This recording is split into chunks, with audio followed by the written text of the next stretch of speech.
देखिए, law of attraction होता क्या है या फिर इसे कैसे करना चाहिए।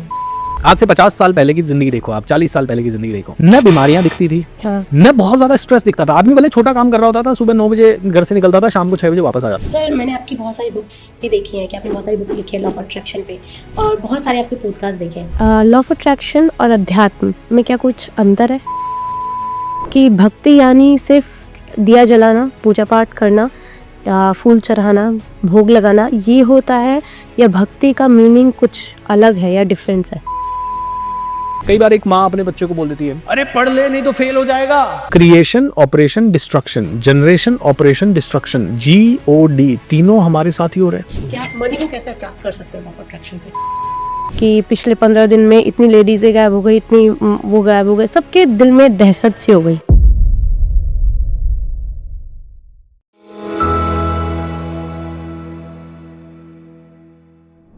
नमस्कार दोस्तों, मैं लक्ष्मी सिंह आप सभी का स्वागत करती हूँ आज के एक नए एपिसोड में। आज हम बात करने वाले हैं लॉ ऑफ अट्रैक्शन को लेकर के और अध्यात्म को लेकर के, कि अध्यात्म आपकी ज़िंदगी में कैसे चेंज ला सकता है।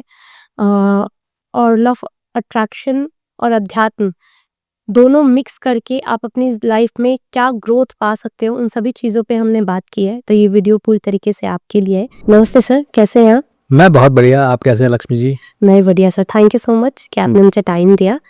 ग्रेट। सर, मैंने आपकी बहुत सारी बुक्स भी देखी हैं कि आपने बहुत सारी बुक्स लिखी है लॉ ऑफ अट्रैक्शन पे, और बहुत सारे आपके पॉडकास्ट देखे हैं। तो पहले हम यही क्वेश्चन से शुरू करते हैं कि लॉ ऑफ अट्रैक्शन होता क्या है या फिर इसे कैसे करना चाहिए। आपकी जिंदगी में जो भी हो रहा है ना, वो लॉ ऑफ अट्रैक्शन है, ये समझ लीजिए। आप जो भी हो रहा है, आप कहेंगे डेस्टिनी हो रही है या कोई ना कोई चीज। हम आज आप और मैं मिल रहे हैं, ये पॉडकास्ट कर रहे हैं, इसको डेस्टिनी कहोगे या अट्रैक्शन कहोगे पता नहीं। शायद आपने कोई मेरा वीडियो देखा, या शायद मैंने किसी से कोई बात की कि मुझे ऐसा कोई पॉडकास्ट करना है। किसी न किसी तरह से ये अट्रैक्शन ही है। जो भी हो रहा है, कहते हैं कि कोई भी चीज कोई इंसिडेंस नहीं है। ओके। सब कुछ आप अपने विचारों से, अपने कर्मों से और अपने हरकतों से कहीं ना कहीं अट्रैक्ट कर रहे हो। आपके मन में कोई इमोशन चल रहा है, यानी कि आप अट्रैक्ट कर रहे हो।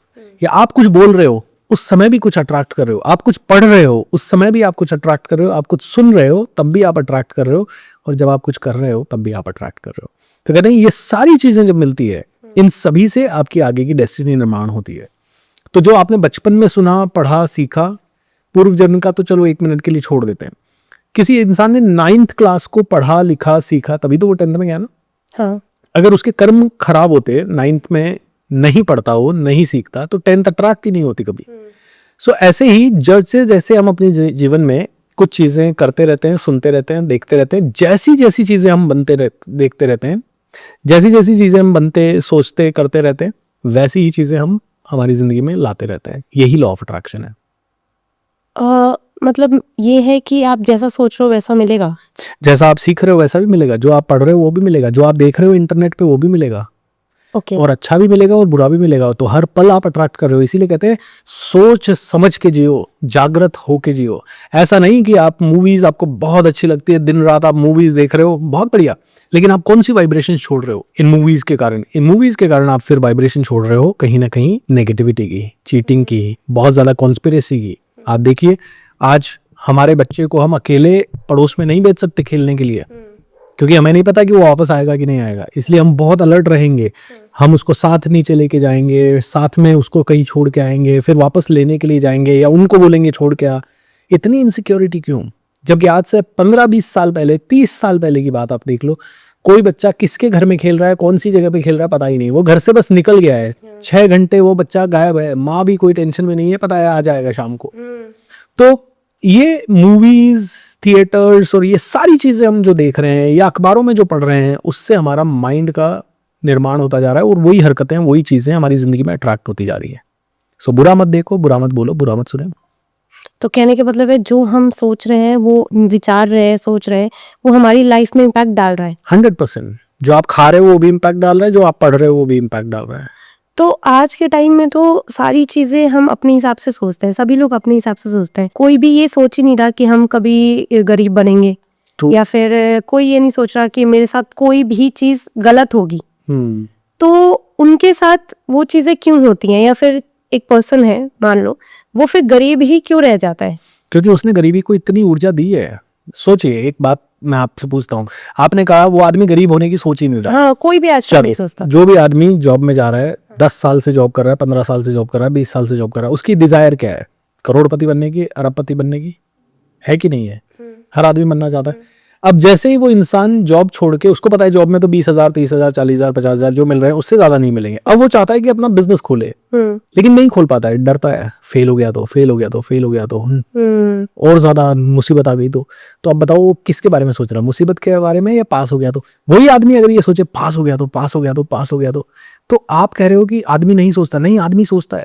हर आदमी सोच रहा है मैं गलत हूं, हो जाऊं। हर आदमी सोच रहा है मेरी जिंदगी और बुरी हो जाएगी। तो चिंता किस चीज की होती है? अच्छा हो जाए, मेरी जिंदगी में अच्छा होगा, इस चीज की चिंता होती है, या मेरी जिंदगी में और बुरा हो गया तो, और बुरा हो गया तो जब आदमी इस तरह से और बुरा हो गया तो सोचता है और चिंता करता है, मेरा बेटा घर से बाहर गया, टाइम पे वापस नहीं आया, उसका एक्सीडेंट हो गया तो, उसको कुछ हो तो नहीं गया, किसी ने उठा तो नहीं लिया, किडनैप तो नहीं कर लिया। एक बच्चा सिर्फ 2 घंटे घर से बाहर है और टाइम पे नहीं आया, एक माँ के माँ के माइंड में इतने सारे ख्याल आ जाते हैं। तो हम ही अपने विचारों से, अपनी सोच से, अपनी चिंताओं से, अपने डर से, अपनी डरी हुई जिंदगी का निर्माण कर रहे हैं। तो हम कैसे भी सोचे वो सब इम्पैक्ट डालेगा, या फिर मैंने बहुत ऐसी वीडियोस में देखा है कि आप जब पूरे फोकस से सोचते हो तो ही इम्पैक्ट डालते तो जब आप चिंता कर रहे हो तो पूरे फोकस से तो सोच रहे हो। अच्छा, आप देखिए ना, चिंता कर रहा है कोई इंसान, हाँ। कोई डरा हुआ है इंसान, हाँ। कल मैं एग्जाम में फेल ना हो जाऊं, फेल ना हो जाऊं, फेल ना हो जाऊं, भगवान मेरे हिसाब से एग्जाम, और वो कितना फोकस कर रहा है उसके सामने। भाई एग्जाम में अच्छा भी तो हो सकता है, हाँ। एग्जाम बहुत, और वही आदमी किसी बच्चे का एग्जाम होगा, किसी दूसरे का एग्जाम, अरे चिंता मत कर, सब ठीक हो जाएगा। अरे भाई तू अपने आप को क्यों नहीं बोल रहा है? तो बिल्कुल आपने सही कहा, जब हम फोकस होके कोई चीज सोचेंगे तो वो जरूर होती है। इसीलिए फोकस होके जब हम 3 घंटे मूवी देख रहे हैं और उस मूवी में चीटिंग आ रही है, तो आप देखो पूरी दुनिया में कितनी चीटिंग हो रही है। आज हर तीसरे चौथे परिवार के साथ कोई बैंक फ्रॉड हो रहा है, किसी का कुछ पर्स चोरी हो रहा है, किसी से कुछ और एक्सीडेंट हो रहा है, जो देखे जा रहे हैं। हम अपने माइंड को खाना दिए जा रहे हैं। आज से 50 साल पहले की जिंदगी देखो, आप 40 साल पहले की जिंदगी देखो, न बीमारियां दिखती थी, हाँ। न बहुत ज्यादा स्ट्रेस दिखता था। आदमी भले छोटा काम कर रहा होता था, सुबह 9 बजे घर से निकलता था, शाम को 6 बजे वापस आ जाता था। शाम को बैठ के पूरा मोहल्ला गप्पे लड़ाता था, ठीक है, सबके बच्चे एक दूसरे के साथ खेलते रहते थे, कोई किसके घर में जा रहा है, कोई किसके। रामायण महाभारत आ रही है तो सब लोग एक ही परिवार में, एक ही छत के नीचे आके देख रहे थे, है ना। तो देख क्या रहे थे? रामायण। देख क्या रहे थे? महाभारत। देख क्या रहे थे? चित्रहार, जिसमें भी कोई वो नहीं। मूवी आती थी कोई 6 महीने में एक बार, लेकिन मूवी में भी एक जेन्युइन गुंडागर्दी बताई जाती थी कि भाई ये गब्बर सिंह है, ये उठा के ले गया, लेकिन उसमें न रेप दिखाया गया, न भयंकर मर्डर दिखाए गए कि गला काटा जा रहा है, चाकू मारे जा रहे हैं, या उसमें ऐसी कोई चीज नहीं दिखाई जा रही जिसमें बहुत बड़ा कॉन्स्पिरेसी करके किसी को फंसा दिया गया है। तो मैं आपको इतना ही कहूंगा, देखिए, जैसा खावे अन्न वैसा हुए मन। हम पेट को, आप योगा इंस्ट्रक्टर भी हैं, पेट को कैसा खाना देना चाहिए? पॉजिटिव, हाँ। हेल्दी, सात्विक, या खिलाना चाहिए पिज्जा बर्गर? नहीं, पिज्जा बर्गर से पेट खराब होगा, ऑलराइट, हेल्थ खराब होगी, धीरे धीरे आपकी इम्यूनिटी कमजोर होगी और फिर रोग घेर लेंगे आपको। ऐसे ही विचारों का फास्टिंग भी जरूरी है। पुराने जमाने में विचारों की फास्टिंग होती थी, इसीलिए दरिद्रता होने के बावजूद भी दुख नहीं थे। आज के जमाने में आप देखो, हर बच्चे के पास स्मार्टफोन है, तो इसका मतलब दरिद्रता तो नहीं है। जो बच्चा 40,000 का, 30,000 का, 20,000 का स्मार्टफोन खरीद पा रहा है, जो कि पहले कभी सोच भी नहीं पाते थे, सही बात है। तो इतनी दरिद्रता नहीं है। आज स्कूल की फीस, जो पहले 1,500 रुपए में पूरा साल पढ़ लेते थे, आज स्कूल की फीसें हो गई है बड़े क्लासेस की 2 लाख रुपए साल की, 50,000 रुपए साल की, 3 लाख रुपए। तो इसका मतलब हर परिवार ये बेयर कर रहा है। मतलब आप देखिए, हर परिवार ऑलमोस्ट संपन्न हो रहा है, बट उस संपन्नता के साथ साथ कितने सारे चैलेंजेस। बच्चे माँ बाप की नहीं सुन रहे। पहले एक बाप ने बोल दिया, सारा परिवार डिसिप्लिन हो जाता था, समर्पण भाव होता था। लेकिन अब टीवी में देख रहे हैं ना, समर्पण की जरूरत ही नहीं है। बाप को वापस उंगली दिखाओ, बाप तुमने पैदा ही तो किया है, और क्या किया है तुमने? क्या है? मैं क्यों सुनूं आपकी बात? आपने सुनी थी का पापा की बात? अब बहस हो जाती है घर में, बच्चे बहस कर लेते हैं।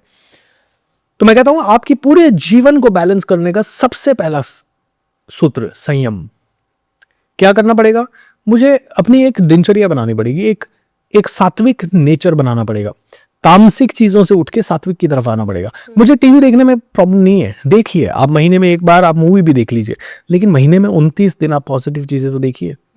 आप देखिए कितना इंटेलिजेंट सिस्टम है कि अगर आपने एक गलत चीज इंस्टाग्राम पे देख ली तो अब सारे के सारे आपको गलत फीड आएंगे। वही और आते आपने एक योगा की चीज देख ली तो आपको योगा योगा दिखेगा। हाँ। आपने भक्ति की चीज देख ली, भक्ति भक्ति। तो जब हमारे पास ऑप्शन है भक्ति के बारे में बात करने का और भक्ति देखने का, तो भक्ति देखें।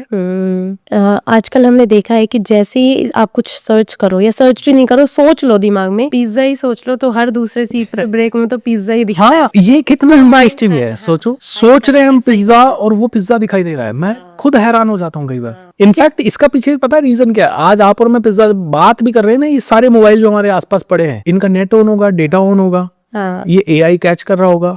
अब इनको पता है कि पिज्जा इतनी बार बोल दिया, अब हमें 100% पिज्जा दिखाई देगा। सही कह रहे हो आप। हाँ, तो सर क्या आप इसकी जो ये आपने बताया कि इतना क्राइम हो रहा है, ये सारी चीजें हो रही हैं, ये कहीं ना कहीं हम मैनेज नहीं है और हमने ना मतलब इतनी सारी चीजें उल्टी सीधी चीजें देख रहे हैं, सही चीजें तो बहुत कम, और जो अगर सही समझा भी रहे हैं ना, हम उसको ले रहे हैं, अरे यार बस कर, तू मत सिखा, ऐसे ही ले रहे हैं। तो क्या आप इसका रीजन फोन को भी मान सकते हो? इसका रीजन ये है कि इंसान ना आज बहुत ज्यादा इंटरनेट से सफोकेटेड हो चुका है, लेकिन उसको इंटरनेट छूटता भी नहीं है उससे। अब क्या होता है कि मैंने बता दिया कि भाई तू ये सब चीजें छोड़ और संयम से जी, वो उसने मेरी बात सुन ली, किसी मेरी बात सुन के इस रील को स्किप किया, दूसरी रील आ गई, बोले जी आप तो है ना टाइम पे सोया करो, उसने उसको स्किप किया, तीसरी रील आई, आपको कभी भी व्हीट रोटी नहीं खानी है, आपको ज्वारी की रोटी खानी है, चौथी रील आई, जी आपको तो सुबह ब्रह्म मुहूर्त में उठना है, पांचवी रील आई, आपको शाम को 6 बजे के पहले खा लेना है, छठी रील आई, आपको पैकेट फूड कभी नहीं। अब तक जाते जाते 6 रील हो गई, उसका माइंड अब ऐसी 6 रील उसने अभी अभी में देखी है, और अगर वो 3 साल से इंटरनेट देख रहा है तो इसने ऐसी उसने 6000 60,000 पता नहीं कितनी रील्स देखी है। तो उसका माइंड अब कंफ्यूज्ड हो चुका है कि मैं इसकी सुनूं कि इसकी सुनूं कि इसकी सुनूं कि इसकी सुनूं। अब वो इतना कंफ्यूज्ड है कि वो उसको सही राय देने वाले की वो बिल्कुल नहीं सुनेगा। वैसे तो ये सारी राय सही थी जो अभी हमने बात की, लेकिन उसको कहीं से तो शुरुआत करना होगा। तो उसको ऐसे सभी लोगों को मेरा यही सुझाव है, एक चीज पकड़ लो। जैसे मैं आपको बताता हूँ, मेरी लाइफ में भी कोई खास डिसिप्लिन नहीं था, बट आज मैंने एक डिसिप्लिन को पकड़ रखा है। शाम को 6 बजे के बाद मैं नहीं खाऊंगा, चाहे कुछ भी हो जाए, चाहे मुझे भूख से मरना पड़े, कट कट कट। हाँ, कोई मेडिकल इमरजेंसी है तो बात अलग है, लेकिन हाँ मैंने भले 2 दिन से खाना नहीं खाया हो और आज मुझे शाम को खाना खाना था, लेकिन शाम को 6 बज गए, मैं नहीं खाऊंगा। जहां तक मैं कंट्रोल कर पाऊंगा अपने आप को वहां तक करूंगा। अब ये 2 साल से जब डिसिप्लिन है, तो इसके कारण मुझे अंदर से एक ऐसी शक्ति लगती है कि अरे मैं कर सकता हूँ, आई कैन डू इट। मैंने ऐसे ही एक दिन थॉट डाला था कि हम सुबह 4:30 बजे उठेंगे अब से, और आज 6.5 साल 7 साल हो गए हम सुबह 4:30 बजे उठ रहे हैं। कुछ कुछ दिन जरूर होते हैं जब ट्रैवलिंग बहुत है, थकावट बहुत है, बीमारी बहुत है, लेकिन महीने में 25 दिन उठ रहे हैं, जो कि पहले कभी जीवन भर में कभी नहीं उठे। पूरा जीवन जो 37 ईयर्स का था, उसमें मैं 37 डेज कभी जल्दी नहीं उठाऊंगा, और अब मैं 6.5 सालों से उठ रहा हूँ। क्यों? क्योंकि मैंने डिसिप्लिन कर लिया। तो कहते हैं ऐसी छोटी 1-2 चीजों से शुरू कर दो और सारी एक साथ मत फॉलो करो। एक चीज जो आपको सबसे अच्छी लगे वहां से शुरू करो, ठीक है? That is what I want to say. Sir ये हम नेगेटिव चीज से कैसे बाहर निकल सकते हैं? किस तरह की नेगेटिविटी से? जैसे कि आज आपने ही बताया कि जैसे हम खुद के लिए भी हमें पता है कि हम अच्छे दिख रहे हैं जी, हमारे पास अच्छी स्किल है, हम अच्छा काम कर सकते हैं, हाथ पैर सही सलामत है, हम कुछ नहीं तो बहुत कुछ कर सकते हैं, बट हम हमेशा ये बोलते रहते हैं नहीं मुझसे नहीं हो पाएगा, मैं तो इतना अच्छा दिखने में नहीं हूँ, ओहो मेरी तो हाइट ही छोटी है, मैं इतना लंबा नहीं हूँ, तो मैं उस प्रोफेशन में जा ही नहीं सकता। तो ये सब चीजें भी तो नेगेटिव ही है जो हम पे इम्पैक्ट डाल रही है। तो इससे हम कैसे बाहर निकलेंगे? और आप प्लीज ये भी बताइए ऑडियंस को कि क्या इम्पैक्ट ये सच में डालती है? 100% डालती है। देखिए, जब आप नेगेटिव सोच रहे हो तो आपकी वाइब्रेशन कैसी है नेगेटिव, आपके विचार कैसे हैं नेगेटिव, और उसके परिणाम आपका फोकस कहाँ है नेगेटिव, यू नो। और जब आपका फोकस नेगेटिव पे है, आज हमारा फोकस इस कैमरे पे है, अब ये कैमरा हट गया तो हमारा फोकस शायद कहीं और हो जाएगा। सो जिस चीज पे फोकस है वहीं पे तो हमारी नजर जाएगी, वही चीज तो हमें ज्यादा से ज्यादा दिखेगी। तो आप जब नेगेटिव हैं और आप कह रहे हैं यार उसके पास ज्यादा है मेरे पास कम है, वो ज्यादा सुंदर है मैं कम सुंदर हूँ, उसकी हेल्थ अच्छी है मेरी हेल्थ कम है, इसको बोलते हैं कंपैरिजन का एक बहुत बड़ा अपराध। कंपैरिजन जैसा अपराध हम कर रहे हैं। भगवान ने हमारी एक उंगली से दूसरी उंगली के फिंगर टिप्स भी सेम नहीं बनाए। इस दुनिया में आज तक बिलियंस ऑफ लोग मर गए होंगे, और बिलियंस ऑफ लोग अभी भी, 800 करोड़ लोग इस दुनिया में, 8 बिलियन लोग तो अभी हैं। उनमें से किसी एक का भी फिंगर टिप नहीं मैच करता, उनमें से शायद किसी का भी एक का भी आंखों की पुतली मैच नहीं करती होगी, उसका स्ट्रक्चर मैच नहीं। इतना यूनिक है हम लोग। और जब हमें भगवान ने इतना यूनिक बनाया है, फिर हम कहते हैं कि नहीं मुझे उसके जैसा बनना है, नहीं मुझे मेरे जैसा बनना है, मैं हूं यूनिक, मैं हूं पावरफुल, मैं हूं जबरदस्त, मुझे मेरे जैसा। हाँ, वहां से मैं इंस्पिरेशन ले सकता हूँ कि वो आदमी ज्यादा कमा रहा है, मुझे इंस्पिरेशन आती है यार वो आदमी बहुत भगवान करे और आगे बढ़े और मैं भी उसके जैसा थोड़ा सा ज्ञान ले सकूं, मैं भी ज्यादा पैसा कमाने की सोच सकता हूँ। इंस्पिरेशन लो ना, जलन क्यों हो रही है? इंस्पिरेशन लो ना, डिप्रेशन क्यों हो रहा है? आदमी डिप्रेस हो रहा है और इंस्पिरेशन नहीं ले रहा है। आदमी कह रहा है नहीं उसके पास ज्यादा पैसा हो गया, हे भगवान मैं कैसे करूंगा, मैं कैसे करूंगा, मैं कैसे करूंगा, और आदमी फ्रस्ट्रेटेड हो रहा है। नहीं, फ्रस्ट्रेटेड मत हो, मेडिटेट करो, बल्कि उस इंसान के पास जाओ और उससे पूछो यार भाई साहब मुझे आप बहुत अच्छे लगते हो, आप इतना पैसा कमाते हो, मुझे भी थोड़ा सा टिप दे दो, मैं आपसे बहुत इंस्पायर्ड हूँ। उसकी प्रशंसा करो, और आप प्रशंसा करो ना करो, अगर उसमें दम है तो वो तो आगे बढ़ेगा।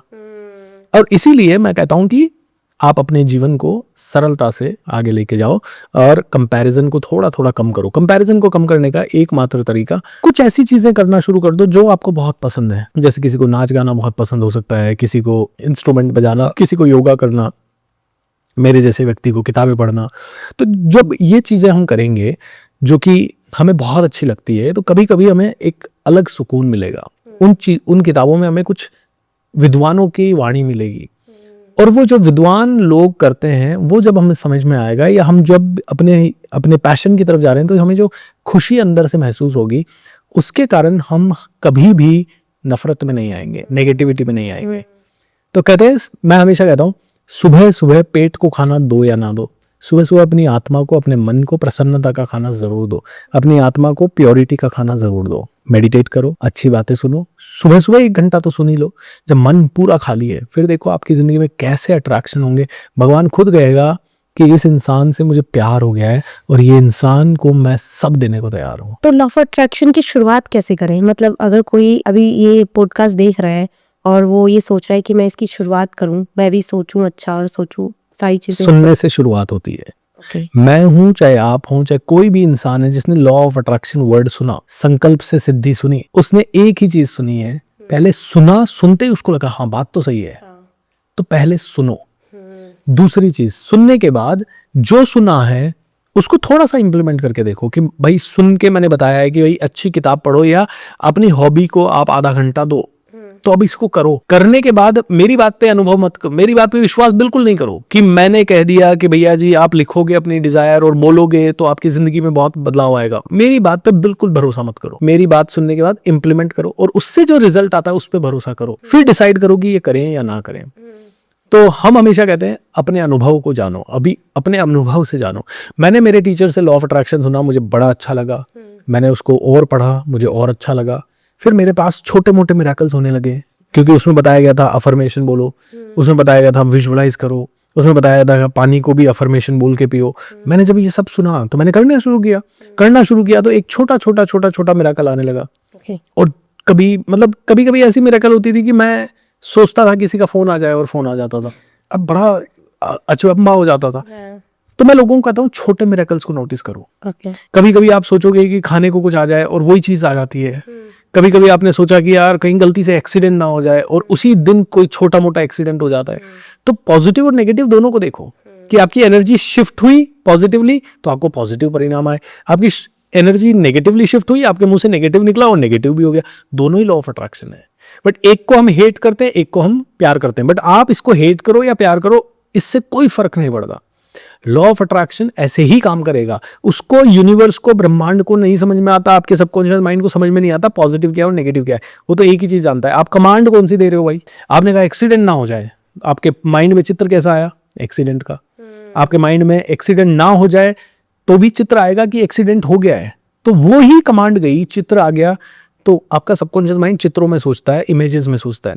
तो जो भी आप बोलोगे या सोचोगे उसके बेस पे चित्रों का निर्माण होगा, उसके बेस पे कमांड जाएगी, उसके बेस पे आपको तथास्तु बोल देगा भगवान और फिर वो हो जाएगा। तो कहते हैं कि आपको अपने जीवन को बदलना है तो सबसे पहले सुनना शुरू करो, सुनने के बाद सोचना शुरू करो, समझना शुरू करो, देखना शुरू करो कि मैं क्या बोल रहा हूँ। तो आज कई बार मेरे मुंह से कुछ गलत निकल गया, मान लो कोई एग्जांपल दे रहा हूँ कि एक कैंसर पेशेंट मेरे पास आया और वो बहुत तड़प रहा था एंड वो मृत्यु सैया पे था। अब मैंने ये सब चीजें बोली तो इसमें वर्ड बोल दिया कैंसर, मृत्यु सैया, राइट। तो मैं मन में क्या बोल दूंगा, cut cut cut, cancel cancel cancel, ये सारी कमांड कैंसिल कर दो, ठीक है। जैसे हम कंप्यूटर में कोई कमांड देते हैं फिर कहते हैं नहीं ये कमांड नहीं चाहिए, कैंसिल। फ्लाइट गलत बुक कर देते हैं, ठीक है, फिर हमें रियलाइज होता है गलत हो गई तो हम कहते हैं कैंसिल। कभी हम ट्रेन बुक कर देते हैं हम कैंसिल, तो कहते हैं कैंसिल कैंसिल कैंसिल कर दो, कुछ भी गलत निकल जाए। कई बार एक माँ अपने बच्चे को बोल देती है अरे पढ़ ले नहीं तो फेल हो जाएगा, राइट।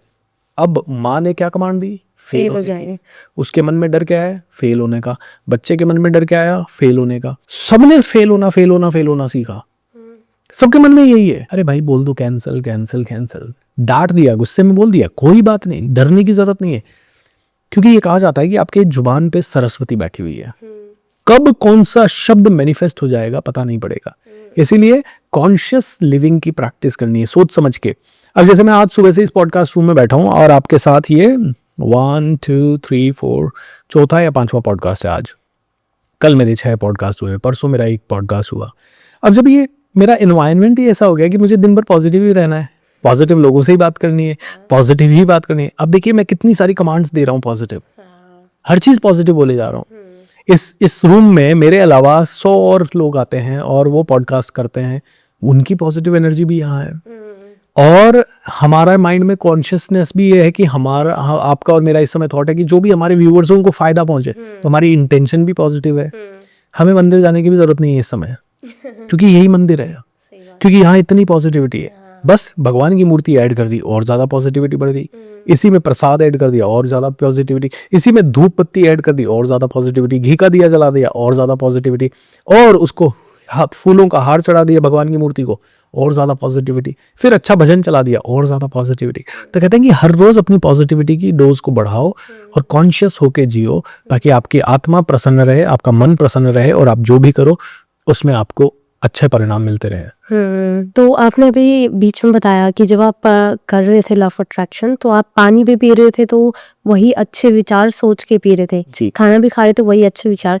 तो एक बार मैं चाहूंगी कि आप ऑडियंस को थोड़ा सा एक्सप्लेन कर दो कि अगर वो जब कर रहे हैं तो इस तरीके से उसको फॉलो करें, ठीक है, फिर आगे बढ़िए। हर किसी को अच्छी हेल्थ चाहिए, हर किसी को अच्छा माइंड चाहिए, हर किसी को अच्छा परिवार चाहिए और अच्छा पैसा चाहिए, ठीक है। तो मान लीजिए मेरे पास पानी का एक गिलास है। अब मैं दिन में कम से कम एक बार, जैसे हम सुबह सुबह कमांडो ट्रेनिंग हमारी करते हैं या कुछ भी मेडिटेशन करते हैं, तो मैं हमेशा कहता हूँ पानी का गिलास हमारे साथ ही रखो, क्योंकि मैं कई बार बहुत सारी अच्छी चीजें बोल रहा हूँ, पानी का गिलास है, कहते हैं पानी में सबसे ज्यादा ऊर्जा है, इसके अंदर सबसे ज्यादा रिटेंशन पावर है। मतलब मैंने जो भी शब्द बोले इसकी मेमोरी बहुत अच्छी है, इसके शब्दों से इसके क्रिस्टल अभी बदल रहे हैं इसी मोमेंट में। हमारी बॉडी में 75% वाटर है, हमारे माइंड में 90% के आसपास वाटर है या 85% के आसपास वाटर है। पूरी पृथ्वी को देखो तो 75% वाटर है। यानी हमारा पूरा शरीर इस तरह से डिजाइंड है कि हम पानी के बिना नहीं रह सकते, राइट। हवा, पानी, ऑक्सीजन, स्पेस भी हमारी बॉडी में बहुत है।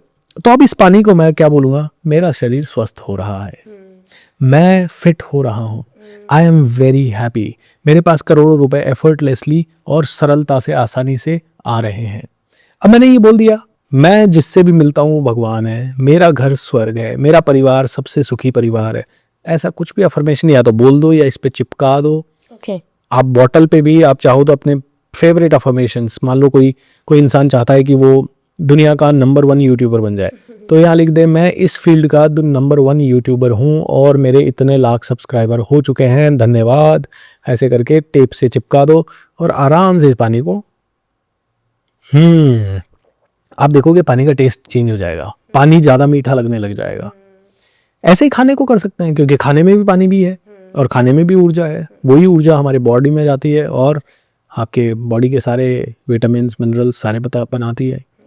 सो ये सभी चीजें बहुत साइंटिफिक है। हमारे विचार, आप देखिए कोई व्यक्ति से अगर आपकी छोटी मोटी अनबन चल रही है, कोई बहुत बड़ी दुश्मनी चल रही है तो छोड़ते हैं, थोड़ा छोटी मोटी अनबन चल रही है कि भाई एक छोटी सी रीजन से कोई बात नहीं कर रहे 2 दिन से, आप यहाँ पे इस समय बैठिए और उस व्यक्ति का चेहरा सामने रखिए और उसे दिल से दुआएं भेजिए और ऐसा सोचिए कि उसके चारों तरफ पॉजिटिव एनवायरनमेंट बन रहा है और आप उसको एक मेंटली एक मैसेज भेज रहे हैं, I love you, thank you, I am sorry, please forgive me. या आप उसे बोल रहे हैं यार बस अब माफ कर दे, बस बहुत हो गया, आ जा वापस से बात करते हैं। आप ऐसे पॉजिटिव एनर्जी का निर्माण करके उसको मैसेज भेजो तो सही। 3-4 चीज़ें हो सकती है। एक हो सकता है उसका फ़ोन आ जाए, दूसरा हो सकता है आप अपने आप को ना रोक पाएं और फ़ोन कर दें, तीसरा हो सकता है उनके घर वाला या उनका कोई दोस्त या आपका कोई कॉमन फ्रेंड फ़ोन पे बात कर रहा हो और उसको लाइन पे ले ले, चौथा हो सकता है आप मार्केट में गए, टकरा जाए एक दूसरे से और बातचीत हो जाए, पांचवा हो सकता है कि उनकी तरफ से कोई फॉरवर्ड मैसेज आ जाए या किसी ग्रुप पे आप कॉमन ग्रुप में हो वहाँ कोई फॉरवर्ड मैसेज आ जाए, उससे उनको कोई अच्छा मैसेज गया और उन्होंने आपसे बात की। कुछ भी पॉसिबल है, करके देखो। आपको ऐसे लगेगा कि तुरंत चीज़ें चेंज हो रही है। आप कई बार आपने खुद ने एक्सपीरियंस किया, कई बार किसी के बारे में सोचा, उसने फ़ोन किया होगा, मिल गया होगा, टकरा गए होंगे और आपने कहा अरे यार अभी तो सोच रहे थे आपके बारे में, और वो इंसान ऐसा होगा जो 10 साल से आपने किसी के बारे में शायद सोचा नहीं। तो इस तरह से ये चीज़ें काम करती हैं, इतनी पावरफुल होती हैं ये चीज़ें। हर बार ऐसा ही होगा? अब लोग कहते हैं नहीं नहीं सर ये तो इत्तेफाक है ना, कभी कभी होते हैं। कहते हैं there are no coincidences only co creations. आप कह रहे हो इत्तेफाक है, अरे कितने इत्तेफाक होंगे, और एक ही आदमी के साथ ज्यादा इत्तेफाक क्यों और आपके साथ ज्यादा इत्तेफाक क्यों नहीं? मेरे पास मेरी डायरी भरी हुई है, 100 से ज्यादा बड़े बड़े मिरेकल्स मेरी जिंदगी में हुए हैं, 100 से ज्यादा। कार आना, घर आना, फ्लैट्स आना, जो कि मुझे कभी लगता ही नहीं था कि आ सकते हैं। मिरेकल की बात कर रहा हूँ मैं, उस चीज़ों की बात नहीं कर रहा हूँ कि मेरे पास पैसा पड़ा है, मैंने डिसीजन लिया, मैं जाके खरीद के आया, नहीं, मिरेकल्स मेरे पास था ही नहीं, पॉसिबिलिटी नहीं थी कि आ जाए। कार लेने का पैसा नहीं था 2014 में, अचानक से एक ऐड आया और वो ऐड कहता है आज खरीदो 2 साल बाद पे करो। और मेरे को समझ ही नहीं आया ये क्या हुआ, जबकि मेरी डेट थी 12 जनवरी 2014 को कार लेने की। मैंने ये ऐड सुना 25 दिसंबर 2013 को और मेरे पास पैसे बिल्कुल नहीं थे। ये ऐड आया, मस्ती की, चला गया। उन्होंने कहा बिल्कुल सच है, आज खरीदो 2 साल बाद पे करो। मैंने कहा अरे तो कुछ तो देना पड़ेगा भाई। हाँ, डाउन पेमेंट देना पड़ेगा। 3-3.5 लाख का डाउन पेमेंट था, पैसे नहीं थे। लेकिन भाई से बात की, उसने कहा 50,000 मेरे पास है। दीदी से बात की, उसने कहा 1 लाख मेरे पास है। तो मेरा क्रेडिट कार्ड था, मैंने कहा 2.5 लाख अपने क्रेडिट कार्ड में। ऐसे करके अगले दिन डाउन पेमेंट किया, लोन हो गया, कार आ गई। मतलब जो डेट सोची थी, टेंशन ये नहीं थी कि कार लेनी है कि नहीं लेनी, टेंशन ये थी कि मैंने पूरी दुनिया को बोल दिया था कि 12 जनवरी 2014 मेरे पास स्कोडा रैपिड कार आएगी। अब जब मैंने दुनिया को बोल दिया तो दुनिया ने कहा अरे कैसे आएगी, और मेरे पास भी पैसे नहीं थे। मैंने हाथ डाल दिए थे, हथियार डाल दिए थे कि शायद नहीं आएगी। लेकिन देखिए ये ब्रह्मांड हमारे साथ काम करता है, क्योंकि मैंने पहले दुनिया को बोला, मैंने उसकी पिक्चर लगाई, मैंने उसके बारे में लिखा, मैंने हर बार सोचा वो कार तो आ ही रही है। और जिस दिन मैंने ये कार अट्रैक्ट की, उस दिन सुबह से मैं थोड़ा डिस्टर्ब था, लेकिन दोपहर तक आते आते मैंने कहा नहीं, अपनी एनर्जी को बढ़ाओ, चेंज करो। मैं गाना लगाया, मस्त होके नाचा कार के अंदर, सिग्नल के ऊपर। एंड लोग इधर से देख रहे हैं ये कर क्या रहा है। और मैंने कहा देखो चीज़ें होती है। और उसके बाद ऐड आया और मैं उधर से गाड़ी घुमा ली। आप देखिए कितने बड़े मिरेकल्स होते हैं। कहते हैं चमत्कार होते हैं, हर किसी के साथ होते हैं, लेकिन तब होते हैं जब आप जितनी ऊर्जा अपने डर, फियर, चिंता, नेगेटिविटी, परेशानी, दूसरों के ऊपर दिमाग लगाने में आप करते हो, उतनी ही ऊर्जा अगर आप अपने सपनों पर लगाते हो, अपनी एनर्जी को हाई करने पर लगाते हो, तो आपके साथ बहुत मिरेकल्स होंगे। ये मैंने भी काफ़ी फील किया है कि हमने कुछ सोचा है, बहुत मैंने जी पर्सनल लेवल पे फील किया है कि मैंने बहुत पहले कुछ सोच लिया है कि हाँ भी मुझे ये चीज़ चाहिए, इस टाइम पे चाहिए, और वो आज के टाइम पे हो रहा है। और जबकि मैंने उस टाइम पे सोच के मैं खुद भी भूल गई थी, क्योंकि अपनी मेहनत में लग गए थे। बट वो आज जब पूरा होता है तो लगता है अरे यार ये तो मैंने एक बार सोचा था और आज वो मुझे मिल गया। तो ये तो बिल्कुल सच्चाई है। बट इसको आप पॉजिटिव में जितना लोगे और पॉजिटिव सोचोगे उतनी ज़्यादा रिजल्ट्स दिखेंगे आप सब। अब थोड़ा सा इसको लॉ ऑफ अट्रैक्शन को हम लेके चलते हैं मनी पे कि आप मनी को कैसे अट्रैक्ट कर सकते हो लॉ ऑफ अट्रैक्शन से। मनी को अट्रैक्ट करने की ज़रूरत नहीं है। आप हमेशा किन चीज़ों को अट्रैक्ट करो मैं बताता हूँ। कई लोग बताते हैं आपको 1 करोड़ चाहिए तो आप लिखो मुझे 1 करोड़ रुपया चाहिए। हाँ। नहीं, मैं कहता हूँ उल्टा करो।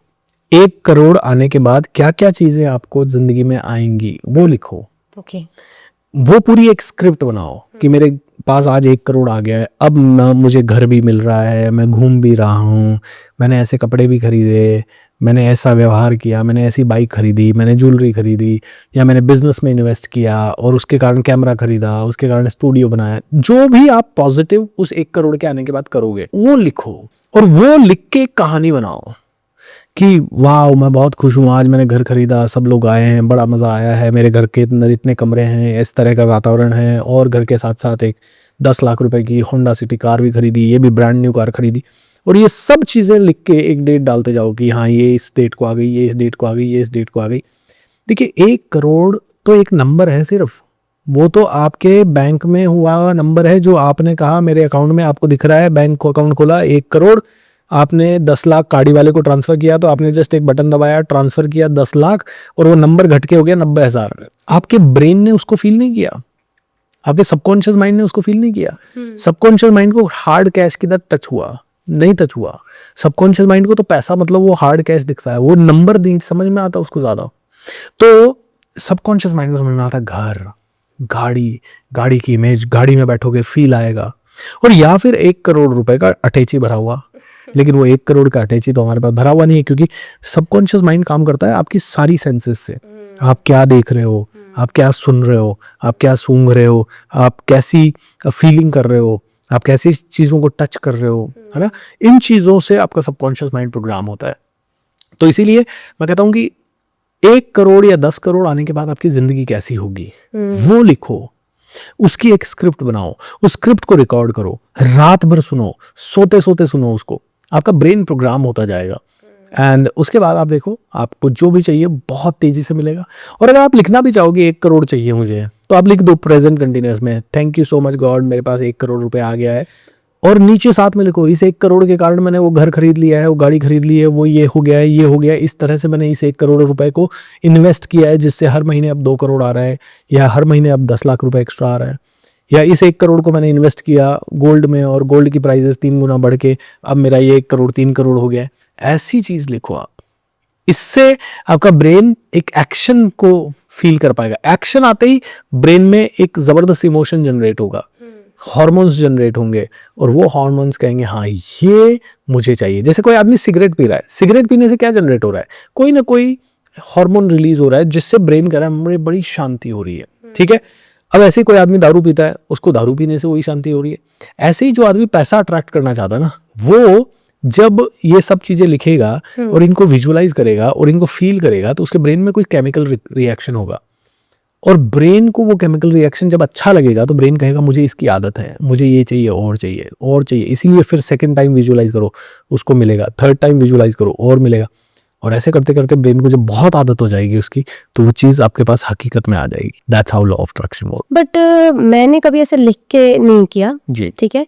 और मुझे ऐसा लगता है कि ज़रूरी नहीं है कि लिखकर ही सारी चीज़ें मांगी हैं। अगर आप किसी भी भगवान को मानते हो, आप गुरु नानक जी को मानते हो, जिनको भी मानते हो, अगर आप ऑनेस्ट हो खुद के प्रति और इस समाज के प्रति, और आपने बिलीफ से मांगा उनसे, तो ज़रूर मिल जाता है। मुझे ऐसा लगता है 100%। तो क्योंकि आज तक मैंने लॉ ऑफ अट्रैक्शन सुना तो बहुत बार था, पर मुझे ये लगता था कि एक तरीके का ढोंग है, लिख के रख दूंगी, चिपका दूंगी और उस पर काम ही नहीं करूंगी तो मिलेगा कहाँ से मुझे। तो मेरा ये मानना था। तो मुझे ये बताइए, जो भी जिंदगी में आपको चीजें मिल रही है, हाँ। क्या आपने बहुत काम करने से ही मिल रही है? बहुत काम करने से तो नहीं मिल रही, वो सब मुझे ऐसा लगता है कि मैं बिलीवर हूँ कृष्ण भगवान की, मैं बहुत ज़्यादा मानती हूँ उनको, तो मुझे ऐसा लगता है कि मैंने उनसे मांगा और उन्होंने मेरी ईमानदारी देखी। ठीक है कि मैंने जो भी काम किया, मैं बहुत छोटी उम्र से काम करना शुरू कर दिया था मैंने, तो जो भी मैंने काम किया वो मैंने बहुत ईमानदारी के साथ किया। Correct. और कभी भी मैं उसमें कंफर्ट नहीं हुई, और जब मैं कंफर्ट होने का ट्राई भी हो भी गई 1 सेकंड के लिए, तो मुझे ऐसा लगा कि प्रभु ने ही कंफर्ट नहीं होने दिया, तुरंत वहां से हटाया कि चल तू हट, इसके लिए नहीं बनी। तो मुझे ये लगा, हमेशा मैंने ये फील किया कि यही लॉ ऑफ अट्रैक्शन है। ओके, जो आपने किया ना, अनजाने में किया। हाँ। अब मैं कई बार अपने प्रोग्राम में बोलता हूँ, हर किसी ने थोड़ी लिखा है, हाँ। हर किसी ने थोड़ी चिपकाया है, फिर भी लोगों को मिला। किस बेस पे मिला? वाइब्रेशन के बेस पे, आपकी ऊर्जा के बेस पे। आप कह रहे हो कि भगवान ने मेरी सच्चाई देखी। सच्चाई क्या है? एक पॉजिटिव एनर्जी। आपकी पॉजिटिव एनर्जी देखी, भगवान के प्रति भक्ति देखी, तो उससे ऑटोमेटिकली पॉजिटिव एनर्जी आई। अब कोई साधु संत है, सन्यासी है, जिनके पास आज की डेट में करोड़ों रुपया है, वो तो ये चिपका नहीं रहे, वो तो लिख नहीं रहे, वो तो अनुयायियों को सिर्फ आशीर्वाद दे रहे हैं। तो उनके पास कैसे आया इतना सब कुछ? क्योंकि कहीं ना कहीं उनकी सात्विक ऊर्जा बढ़ रही है, पॉजिटिव ऊर्जा बढ़ रही है। Okay, right. और जैसे जैसे पॉजिटिव ऊर्जा बढ़ रही है, प्रेमानंद जी महाराज है, इतने बड़े संत है, दोनों किडनी खराब है लेकिन रोज प्रवचन देते हैं। ठीक है, वो थोड़ी लिखते होंगे कि मुझे 2 लाख लोग रोज मेरे से मिलने भेजो, है ना। वो तो बस अपनी भक्ति कर रहे हैं। तो यही लॉ ऑफ अट्रैक्शन है। शुद्धतम रूप तो यही है कि आप अपने आप को फील करो, आप अपने आप की एनर्जी को हाई वाइब्रेशन पे लेके जाओ, आपकी काबिलियत बढ़ती जाएगी, आपको सारी दुनिया जानती जाएगी, सारी दुनिया आपके साथ जुड़ती जाएगी। तो काबिलियत बढ़ाओ, पहली चीज। अब आपने दूसरी चीज कही कि मैं लिखूं तो ये बेवकूफ़ी सी लगती है। हाँ, मुझे लगती थी। आपको लगती है, लेकिन कई लोग बिना लिखे उनका फोकस नहीं हो सकता। लिखने से थोड़ा सा एक्स्ट्रा फोकस हो सकता है। देखिए, जब आपको बिना मांगे या सिर्फ भक्ति करके इतना मिल गया, तो जब आप थोड़ी सी फोकस करोगे तो कितना मिल सकता है। जैसे कि अगर मैं बिना मांगे मुझे 1 करोड़ लोगों तक पहुंचने का मिल गया, तो जब मैं फोकस करूंगा तो मैं 5 करोड़ लोगों तक पहुंच सकता हूँ। राइट। बिना ज्यादा फोकस किए मुझे अगर 10 लाख रुपए का ऑफिस में जॉब का पैकेज मिल गया, तो मैं थोड़ा और फोकस करूंगा तो 1 करोड़ रुपए का जॉब पैकेज मिल सकता है। कोई आदमी योगा करेगा फिट रहने के लिए, कोई आदमी जिम जाएगा फिट रहने के लिए, कोई आदमी सड़क पे दौड़ेगा फिट रहने के लिए, कोई साइकिलिंग करेगा फिट रहने के लिए, और कोई ऐसा होगा ये सब बकवास है, खेतों में काम करो जी फिट रह जाओगे, है ना। तो सारे तरीके अच्छे हैं, जो आप कर रहे हो वो भी अच्छा है, लेकिन जो खेतों में काम कर रहा है अगर उसको साथ में थोड़ी और बेटर नॉलेज योगा की दे दी जाए, और थोड़ी और बेटर नॉलेज एक्सरसाइज की दे दी जाए, और थोड़ी और बेटर डाइट प्लान उसको दे दिया जाए, क्या उसकी बॉडी उसी खेत में काम करके और ज्यादा बेहतर हो सकती है? हाँ। यस। तो वो आदमी कह रहा है कि मेरे खेत में काम करने से ही मैं तो स्वच्छ शुद्ध हूँ, पूरी तरह से फिट हूँ, लेकिन थोड़ी सी साइंस भी उसके साथ जोड़ दी तो वो ज्यादा फिट हो सकता है, ज्यादा अच्छा दिख सकता है। That's what I am saying कि देखिए, जो भी आदमी जिस भी तरीके से अट्रैक्ट कर रहा है वो सही तरीका है। पूजा करके अट्रैक्ट करो, पॉजिटिव जगह जाके अट्रैक्ट करो, किसी को बोल के अट्रैक्ट करो, भक्ति करके अट्रैक्ट करो, एंड साथ साथ में लॉ ऑफ अट्रैक्शन की जो प्रैक्टिसेस बताई है, लिखना, बोलना, अफर्मेशन बोलना, विजुअलाइजेशन करना, वो सब भी करना शुरू करो, ज्यादा हो सकता है, पावर बढ़ सकता है। लॉ ऑफ अट्रैक्शन और अध्यात्म में क्या कुछ अंतर है? ना, सेम है। सेम है। किस तरीके से? अध्यात्म क्या है? अध्यात्म भक्ति करना, साधना करना जी। किसी भी भगवान पे, यानी जो भी आप मानते हो जिनको आस्था करना, बिलीव करना। भगवान में आस्था रखना रिलीजन हो गया, ठीक है। मैं कृष्ण भगवान को मानती हूँ, आपने कहा, तो ये रिलीजियस बिलीफ है आपका। ये अध्यात्म हो या ना हो, अध्यात्म है सनातन। सनातन का मतलब है जो सब पे लागू हो रहा है। जी। मैंने गुस्सा किया तो मेरे अंदर चिड़चिड़ापन आया, मेरी कोशिकाएं सारी जलने लगी। आपने गुस्सा किया तो भी आपको यही परिणाम मिलेगा। मैंने किसी को गाली दी तो मुझे वापस से गाली मिलेगी, आपने गाली दी तो आपको भी गाली मिलेगी। मैंने किसी की पूजा की तो मुझे भी पूजा शायद वापस मिल सकती है, या रिस्पेक्ट मिल सकता है। आपने किया तो आपको भी मिलेगा। सनातन का जो प्रिंसिपल है कि सभी चीजों में भगवान है, आप में भी भगवान है, मुझ में भी भगवान है। मैं सिर्फ कृष्ण भगवान की पूजा कर रही हूं तो शायद हो सकता है मैं आध्यात्मिक हूं या नहीं हूं, मैं धार्मिक जरूर हूं, लेकिन जब मैं कह रहा हूं कि सब में भगवान है, कण कण में भगवान है, और मैं सबका रिस्पेक्ट कर रहा हूं, तो कहीं ना कहीं मैं ऑटोमेटिकली एक अवेयरनेस में आ रहा हूं कि फिर मैं भी भगवान हूं।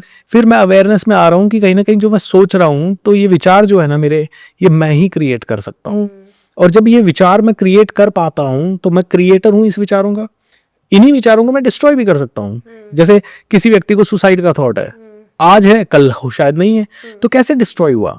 उसी व्यक्ति ने कहीं अपना ध्यान दूसरी तरफ लगाया, उसका सुसाइड का थॉट चला गया। किसी को आज बहुत ज्यादा फिट होने का थॉट आया, कल सुबह नहीं है।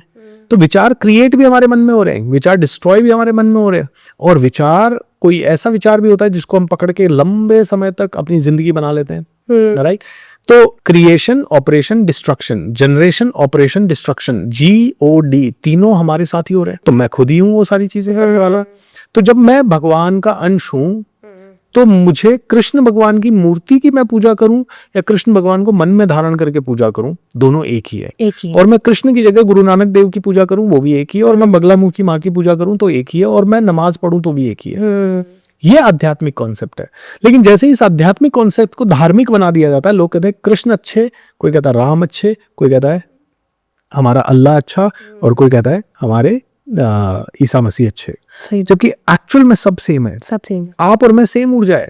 तो लॉ ऑफ अट्रैक्शन और अध्यात्म बिल्कुल सेम है। क्यों? क्योंकि लॉ ऑफ अट्रैक्शन कहता है हर चीज ऊर्जा है, अध्यात्म कहता है हर चीज ऊर्जा है, मुस्लिम धर्म कहता है सब कुछ अल्लाह है, और हिंदू धर्म, सनातन धर्म कहता है हर कण कण में भगवान है, कण कण में भगवान है, हर चीज भगवान है।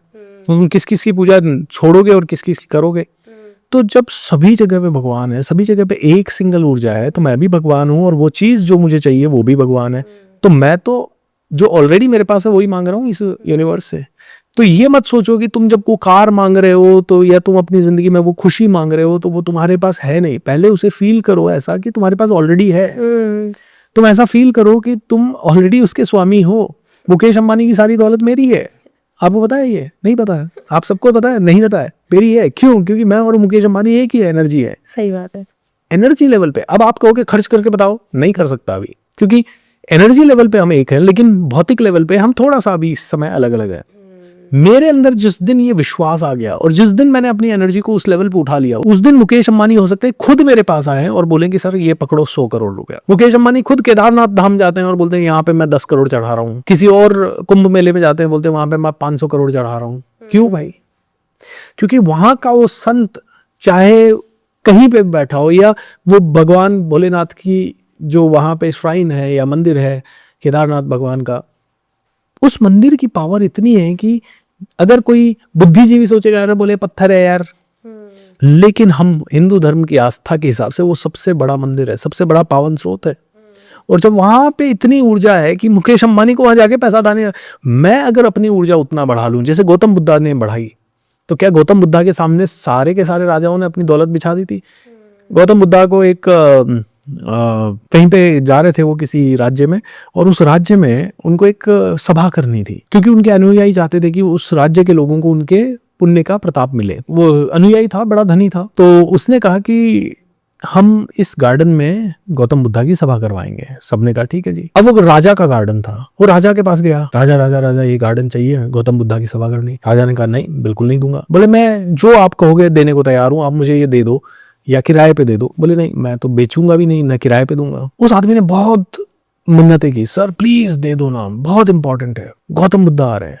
बोले हाँ दे दूंगा, चले, एक शर्त है। बोले क्या? ये जितना बड़ा पार्क है इसकी एक एक इंच पे अगर सोने की अशरफियां बिछी हुई तो मैं दे दूंगा, इतना कीमत लूंगा। जबकि उस समय उसकी कीमत क्या होगी? 10 लाख, 20 लाख, 5 लाख, जो भी है। लेकिन राजा ने टेस्ट लेने के लिए, राजा ने कहा इतना धन कौन देगा। वो जो गौतम बुद्ध का अनुयायी था उसने लिटरली एक एक इंच पे सोने की मोहरें बिछा दी। ये देख के राजा हड़बड़ा गया। बोले इतना बड़ा कौन व्यक्ति आ रहा है भाई, जिसके लिए ये आदमी अपने जीवन भर की पुरखों की सारी संपत्ति कुर्बान करने को तैयार है। और जब गौतम बुद्ध वहां आए तो वो राजा भी फिर उनके सरेंडर हो गया, उनकी शरण में आ गया। तो मैं ये कह रहा हूं कि अगर मैंने अपनी ऊर्जा को गौतम बुद्धा के लेवल पे प्योर कर लिया तो बड़े बड़े धनी सेठ भी अपनी सारी तिजोरियां खोल सकते हैं। ये है लॉ ऑफ अट्रैक्शन। क्यों? क्योंकि गौतम बुद्धा हो या गुरु नानक देव हो या ईसा मसीह हो या और पैगंबर्स हो या कोई संत हो, ये लोग अपनी ऊर्जा को इतना प्योर, इतना सिद्ध कर सकते हैं मेहनत से, ताकत से, काम करके, कि कहीं ना कहीं भगवान खुद या पूरा ब्रह्मांड कहता है आई एम विद यू। तो आप और मैं और गौतम बुद्धा और भगवान महावीर सेम ऊर्जा है, बस हमारी फ्रीक्वेंसी इस समय अलग अलग है तो हम सेम ही चीज। जैसे कि हवा यहाँ है और हवा हिमालय पे, हिमालय की हवा और ये हवा सेम है, बट वहां ठंड ज्यादा है, ठंडी है हवा। यहाँ की हवा थोड़ी कम ठंडी है, और यही हम केरला में चले जाएंगे तो वहां की हवा और कम ठंडी है। राइट? सो हवा तो सेम है, कोई गैप है इस हवा में कहीं पे भी नहीं, कोई वैक्यूम है नहीं। तो जैसे सेम हवा है लेकिन इसका टेम्परेचर हर जगह अलग अलग है, वैसे ही हम सब सेम ऊर्जा है, हम सबका टेम्परेचर अलग अलग है, वाइब्रेशन अलग अलग है, बस हमें उस वाइब्रेशन को चेंज करना है। तो हमें हिमालय की फील यहाँ आ जाएगी। आप लगाओ अभी एसी सर्दी के अंदर, चलाओ एसी को 16 के डिग्री टेम्परेचर पे, आप देखो थोड़ी देर के अंदर यहाँ पे भी आपको सर्दी लगने लग जाएगी, वही हिमालय वाली। भक्ति को एक बार समझने की कोशिश करते हैं कि भक्ति यानी सिर्फ दिया जलाना, पूजा पाठ करना या फूल चढ़ाना, भोग लगाना, ये होता है, या भक्ति का मीनिंग कुछ अलग है या डिफरेंस है उसमें? वैसे तो भक्ति का सबसे बड़ा मीनिंग है कि अपने आप से कनेक्ट करना, अपने अंदर के बसे हुए परमात्मा को जानना, अपने मैं क्यों आया हूँ इस धरती पे, क्यों आया हूँ, क्या है, इन सब चीज़ों को समझना। तो ये ट्रू अध्यात्म है। लेकिन प्रॉब्लम ये है कि एक साधारण इंसान अपने आप से कनेक्ट तब तक नहीं कर पाता जब तक उसके सामने कोई भगवान की मूर्ति, प्रतिमा या किसी तरह का कोई आसपास वातावरण ना हो। तो वातावरण को बनाने के लिए और भगवान से कनेक्ट करने के लिए भक्ति मार्ग बहुत जबरदस्त मार्ग है। तो जैसे आप कृष्ण भगवान में आस्था रखते हैं, मैं हनुमान जी भगवान में आस्था ज़्यादा रखता हूँ, कोई शिव जी भगवान में रखता है, कोई श्री रामचंद्र जी में रखता है, कोई दुर्गा मैया में रखता है, कोई बगलामुखी माँ में रखता है। सबकी आस्था अलग अलग है। अब क्या है वो आस्था, जब मैं हनुमान जी को प्रे करता हूँ तब मुझे ऐसे लगता है अंदर से कि मैं बहुत शांत हो रहा हूँ, और मुझे अंदर से ऐसे लगता है कि हाँ, मेरे अंदर हनुमान जी विराज गए हैं और वो मुझे गाइड कर रहे हैं। ऑलराइट, सो अब हनुमान तत्व मैंने देखा, मुझे हनुमान जी की सारी क्वालिटीज़ धीरे धीरे अपने अंदर लानी है कि मैं हम्बल हो जाऊं, मैं शालीन हो जाऊं, मेरा बल बढ़ जाए, मेरी बुद्धि बढ़ जाए, मैं और ज़्यादा पावरफुल बन जाऊं, लेकिन फिर भी मेरे अंदर अहंकार शून्य रहे। तो ये सारे गुण मुझे हनुमान जी के अपने अंदर चाहिए। तो मैं क्या कर रहा हूँ, हनुमान जी की प्रतिमा सामने रख के दिया विया जला के अपने आप को सात्विक माहौल बना रहा हूँ, क्योंकि माहौल सात्विक होगा। कभी कभी कहीं जगह जाओगे गंदगी बहुत होगी, आपका दिमाग खराब हो जाएगा। कभी कभी कहीं जाओगे बहुत अच्छी चीजें हैं लेकिन लोग दारू पी रहे हैं, मस्ती कर रहे हैं, नाच रहे हैं, गा रहे हैं, राजसिक माहौल हो गया। और कहीं कहीं है भक्ति है, सात्विक माहौल हो गया। तो अपने घर को सात्विक माहौल बनाते हैं। लॉ ऑफ अट्रैक्शन वगैरह में भी बहुत जरूरी है कि आपका स्पेस प्यूरिफाइड रहे, आपका स्पेस क्लियर होता जाए। जितना प्यूरिफिकेशन आपके स्पेस में होता जाएगा उतनी ही ज्यादा आपकी ऊर्जा बेहतर होती जाएगी। सो भक्ति का तो बहुत बड़ा महत्व है, हम सभी को भक्ति करनी चाहिए, क्योंकि भक्ति के बिना कई लोग अपने मन के साथ कनेक्ट ही नहीं कर पाएंगे। राइट, तो हमारे ऋषि मुनि जो थे ना, साधु संत जो थे, वो बहुत इंटेलिजेंट थे। वो जानते थे कि इस आदमी को मैं कहूँगा अंदर जाओ, वो आंख बंद करके बैठ जाएगा, कभी सो जाएगा, कभी उसको समझ नहीं आएगा किस पे फोकस करूं, विचार पे करूं किस। तो कहता है सबसे पहले तुम बाहर की चीज पे फोकस करो, पहले तुम कृष्ण भगवान की मूर्ति पे फोकस करो, माला चढ़ाओ, दिया जलाओ, पहले सात्विकता का माहौल का निर्माण करो। जैसे ही आपने ये माहौल निर्माण हो गया, अब तुम आंखें बंद करके बैठो। अब तुम्हें धीरे धीरे अपने आप ही फील होने लग जाएगा अंदर की शांति।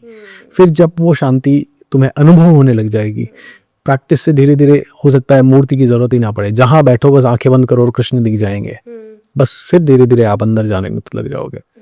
सो भक्ति मार्ग चुनो, ज्ञान मार्ग चुनो, ताकि आप आध्यात्मिक मार्ग पे उन्नति कर सकते। सर, आपने अभी बोलते हुए एक चीज बोली कि मैं क्या हूँ या मैं इस दुनिया में किस लिए आया हूँ। ये भी अगर हमने जान लिया तो हम एक भक्ति के प्रति और जागरूक हो जाते हैं, और उसमें हमारा फोकस भी बढ़ता है, और कहीं ना कहीं लॉ ऑफ अट्रैक्शन का भी काम करता है चीज। तो वो चीज हम कैसे जानेंगे, क्योंकि आज के टाइम पे हमारा सिर्फ मोटिव रह गया है दूसरों को देखना। जैसे हमने उसको देख लिया, उसके पास गाड़ी है, बंगला है, तो अब हमें ये हो गया जलन वाली चीज है, ये तो है ही नहीं। आपने जैसे बताया था पहले कि मोटिवेट हो या उससे जाने कि हाँ भाई तूने ऐसा क्या किया, या तूने ऐसे किस चीज में पैसा लगाया कि मैं भी ऐसा कर सकूं, या कुछ भी। लोग ये सोचते हैं कि उसकी कमाई को या तो गंदा बताने रखते हैं कि इसके ने गलत चीजों करके फिर इसके पास पैसा आया है, और वो खुद की काबिलियत को देख नहीं पाते। तो ये सब चीजें भी क्या उनको इम्पैक्ट करेगी, मतलब वो अध्यात्म करके खुद को ये चीज समझ पाएंगे, मतलब मैं क्या हूँ। हाँ, तो देखिए हर आदमी के पास उतनी बुद्धि नहीं है, उतना टैलेंट नहीं है। तो इसको कैसे डेवलप करना है? वही, पहले भक्ति करिए, पहले सुनिए, पहले भजन सुनिए, पहले प्रभु का नाम लीजिए। जैसे प्रेमानंद जी महाराज कहते हैं, राधा राधा राधा राधा, राधा राधा राधा करो, राम राम राम करो, कृष्ण कृष्ण कृष्ण करो। जैसे जैसे आप नाम लोगे, जैसे जैसे आप भक्ति करोगे, आपके अंदर श्रद्धा आएगी। श्रद्धा आएगी तो आप उन सारी क्वालिटीज को अपने अंदर लाओगे। जो राम को पूजता है वो राम की क्वालिटी को पूज रहा है, राम को नहीं पूज रहा है। जो कृष्ण को पूजता है वो कृष्ण की क्वालिटी को पूज रहा है, नटखट है, हंसमुख है, बहुत ही जबरदस्त तरह की लीला रचाते हैं, है ना। तो ये सारी क्वालिटी की हम पूजा करते हैं। तो जिस चीज की पूजा करोगे, मेरे जितने भी लोग हैं जो मुझसे सीखते हैं, वो उनको मेरी क्वालिटीज अच्छी लगती है, मेरा बात करने का तरीका अच्छा लगता है। जो किसी और मोटिवेशनल स्पीकर या लाइफ कोच को सुनते हैं उनको उनका अच्छा लगता है। जो बागेश्वर धाम सरकार को सुनते हैं उनको वो अच्छे लगते हैं। जो प्रेमानंद जी महाराज को सुनते हैं उनको वो अच्छे लगते हैं। जो ओशो को सुनते हैं उनको वो अच्छे लगते हैं। तो कहते हैं कि देखिए, सुनना पहली सीढ़ी है। ज्ञान, भक्ति, ज्ञान आएगा सुनने से और फिर भक्ति जागेगी सुनने से। जैसे ही ज्ञान और भक्ति जागा, फिर धीरे धीरे आदमी अंतर जाना शुरू करता है। तो अंदर जाना तो बहुत लास्ट का स्टेप है। उसके लिए तो पहले बहुत ज्ञान लेना जरूरी है, बहुत भक्ति करना जरूरी है। अचानक से आंखें बंद करके अपने आप से कनेक्ट करना बहुत कम लोग कर पाते हैं, लेकिन फिर भी करना चाहें तो आप मेडिटेशंस करें, लेकिन गाइडेड मेडिटेशन शुरू में करें, यानी कि किसी ने इंस्ट्रक्शन दिए उसके हिसाब से मेडिटेशन करें। विपश्यना जैसे सीखें, जैसे धीरे धीरे विपश्यना करते करते आप और ज़्यादा मैच्योर हो जाते हैं, और ज़्यादा समझदार हो जाते हैं। फिर आप वो विपश्यना करने के बाद फिर आपको समझ में आने लगती है कि कैसे और आगे बढ़ सकते हैं आप।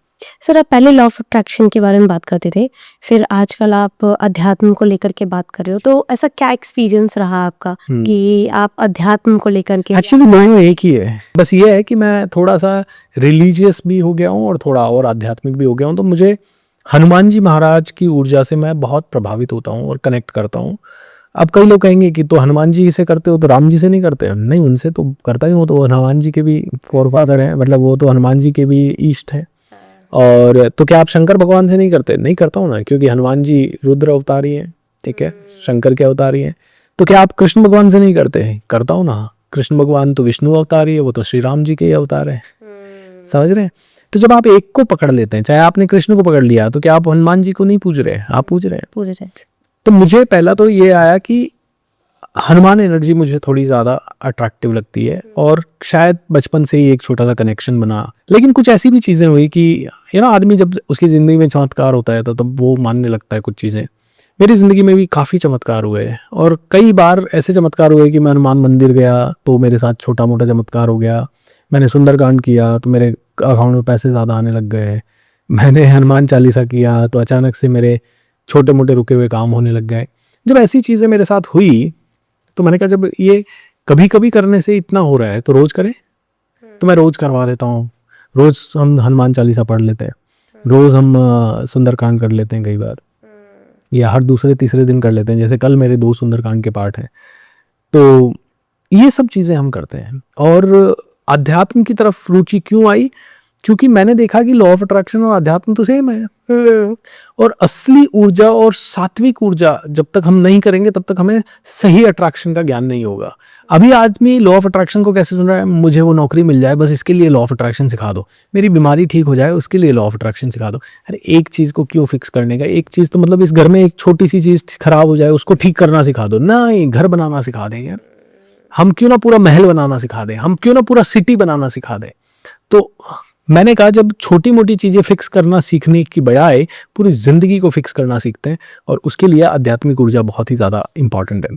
तो मुझे ये रियलाइजेशन हुआ, मैंने ये करना शुरू किया, मुझे बहुत बहुत फ़ायदे भी हुए, बहुत इनसाइट्स भी मिली, और अब मुझे लगता है कि मैं ज़्यादा खुश रहने लगा हूँ, अच्छा काम करने लगा हूँ, और मुझे लगता है मैं सही रास्ते पे हूँ। मुझे आपसे बात करके बहुत अच्छा लग रहा है, और यहाँ पे जो ये फीलिंग भी है ना, ये मैं फील कर पा रही हूँ, और ये जो फीलिंग है ना, ये भी बहुत ऊपर लेवल की है, क्योंकि मुझे ऐसा लग रहा है कि कुछ मेरे जैसे कनेक्शन मिल रहा है मुझे, क्योंकि मैं भी बहुत इन सारी चीज़ों को बहुत बिलीव करती हूँ, और मुझे ऐसा लगता है अगर आप ईमानदार हो, सच्चे हो, तो किसी भी रूप में, बोलते हैं ना, किसी भी रूप में वो आकर के आपकी हेल्प करेगा ही करेगा। आप लॉ ऑफ अट्रैक्शन कर रहे हो, अगर आप उसको सही ढंग से कर रहे हो तो वो चीज़ तो मिलेगी ही। जैसे मैं वो क्वेश्चन पूछना चाहती थी, पर वो मेरा मिक्स एंड मैच हो गया।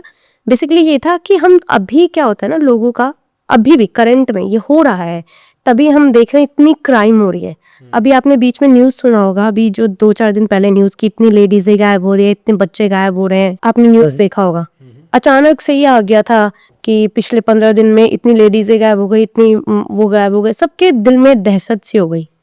मेरे हस्बैंड खुद भी बोल रहे थे कि मुझे बच्चों को मैं स्कूल तो भेज रहा हूँ, मुझे थोड़ा डर लग रहा है। अभी हमें पता चलता है, अभी आज की न्यूज़ है कि वो एक कोई मूवी आ रही है, मर्दानी 3 शायद, तो उसमें ये फीमेल को लेकर के कॉन्सेप्ट है, जिस कारण से ये फैलाया गया था।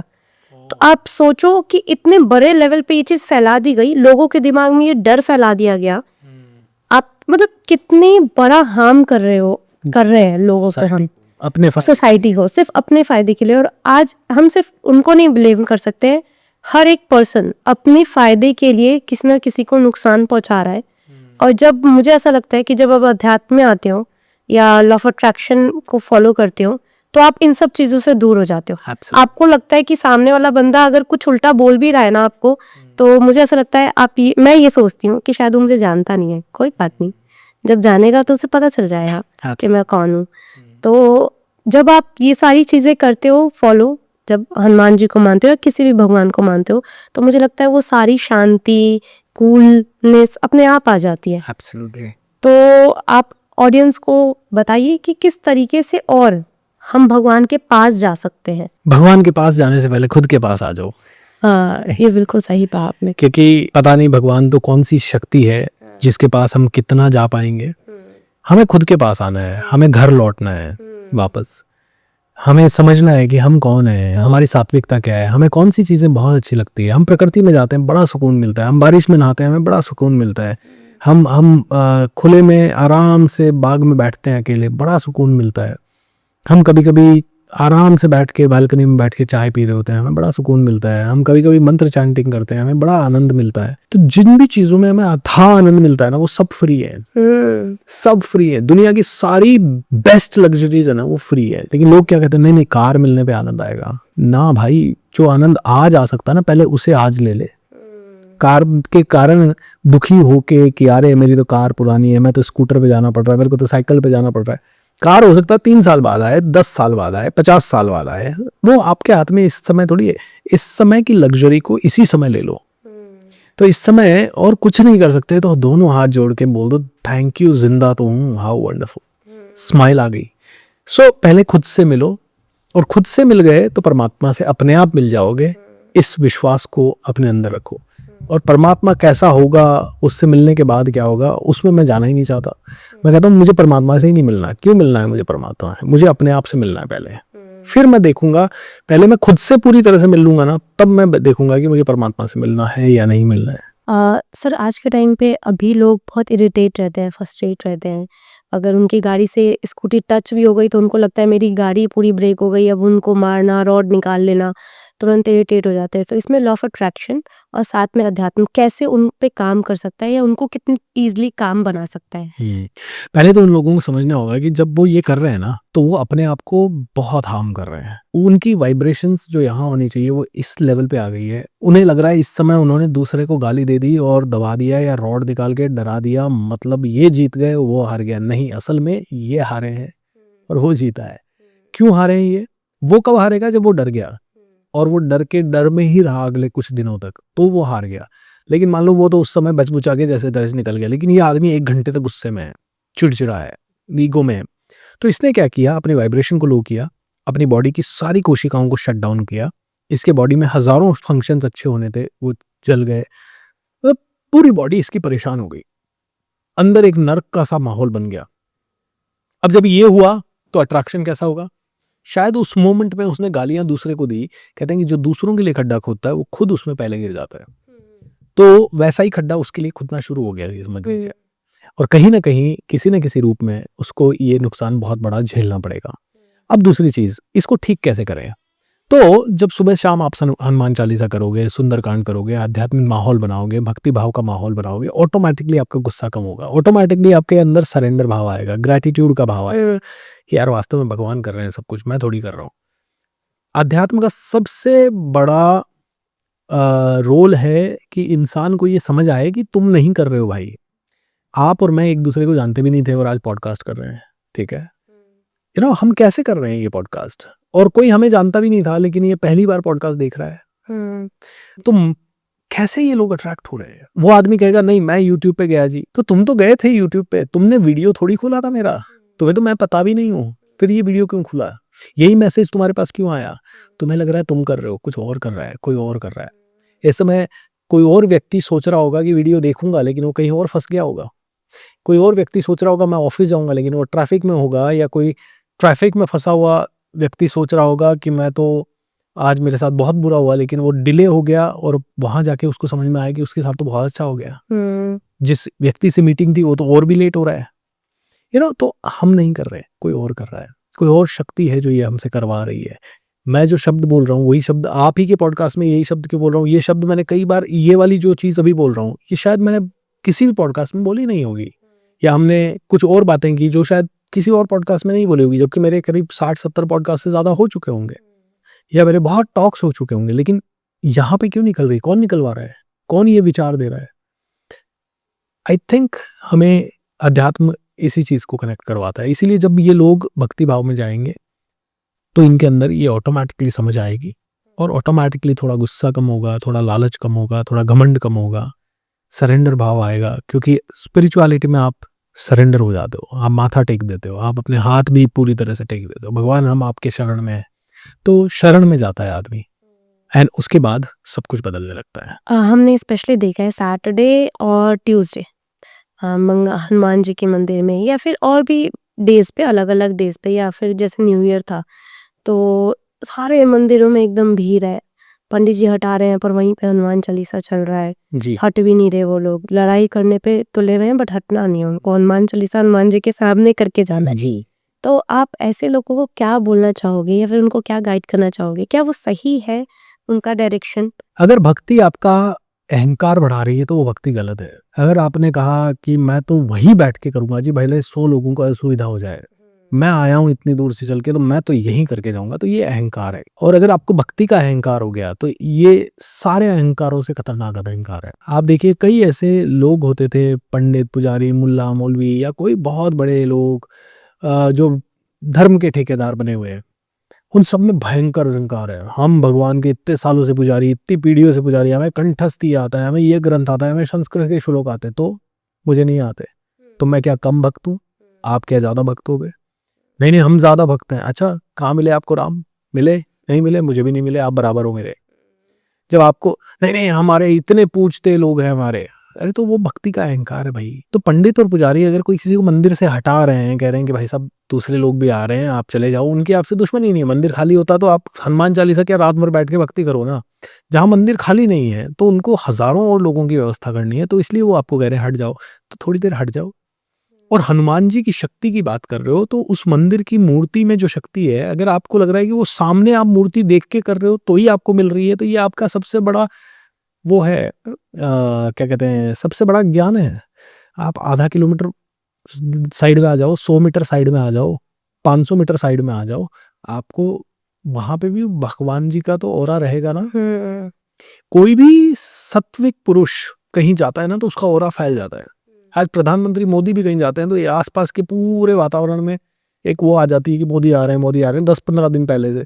तो अगर एक मोदी का ऑरा इतना पावरफुल है तो हनुमान जी का ऑरा कितना पावरफुल होगा।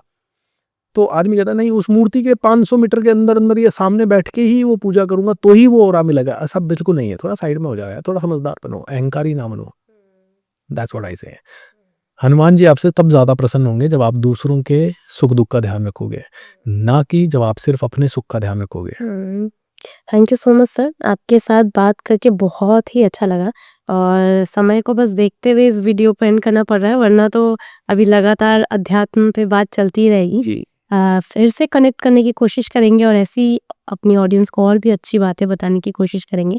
Thank you so much. Thank you Lakshmi ji, and thank you so much everyone. Thank you. अगर आप लोगों को ये वीडियो अच्छी लगी हो तो प्लीज़ लाइक कमेंट शेयर करें, चैनल को सब्सक्राइब करें और अगर कोई भी क्वेश्चन और पूछना हो सर से या अध्यात्म को लेकर के तो आप कमेंट सेक्शन में कमेंट कर सकते हो। हम कोशिश करेंगे सर से दोबारा कनेक्ट कर पाए। Thank you so much. Thank you.